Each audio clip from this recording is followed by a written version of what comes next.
It's really hard to fathom, man. I was like just numb to the whole situation, not believing what had just transpired in that courtroom. Um, it was just a total circus. People were disgusted. Right before they had found me guilty, right before the jury had went into deliberation, Judge James C. Davis, he told the jurors that he had a prior judicial commitment, and the jury went in deliberation that Monday. But being the Labor Day weekend, he told the jury that he wanted to try to win this case over because of prior judicial engagements, and he wants this trial to be over before the week's out. And once the jury went in deliberation on the last day, my last day of my trial went 18 and a half hours. 18 and a half hours, man. Not the regular 8 to 5. At 5 o'clock, he told the jury to go back in there and deliberate. Then he called them back out like 10:05 that night. Court is actually still going on. The judge is mad. He said, as like I've informed you on Monday morning and the time element, you all are taking absolutely longer than what is required.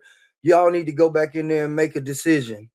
They go back in there and take me back into the bullpen, come back an hour later and find me guilty. All because of his prior judicial commitments that following Monday for the Labor Day weekend. It was just a circus, man.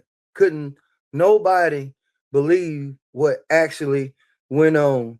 They said marathon court session finally ends, and so do jurors. The jurors was even up there nodding when they were on the stand.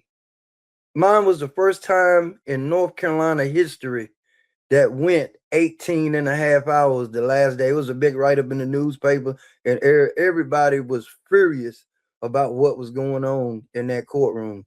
And that district attorney, Gary Goodman, he was the prosecutor in my trial. They barred him for holding evidence in murder trials. He couldn't even do a murder trial no more. They barred him, but he still was able to be an attorney. But this was the man that back in 1985 that prosecuted me for breaking and entering, and he was the prosecutor in this murder trial. He hid all that evidence. He did everything he could to get me convicted, but my trial was nothing but a circus. It was nothing but a circus.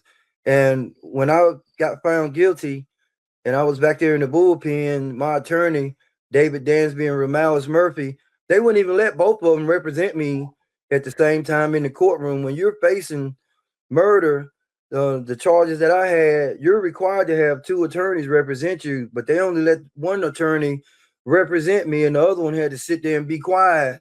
But he was only able to do the arguments at the end.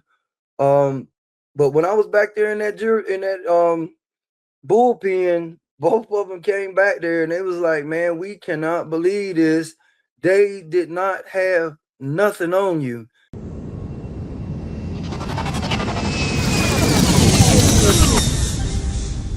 Motion.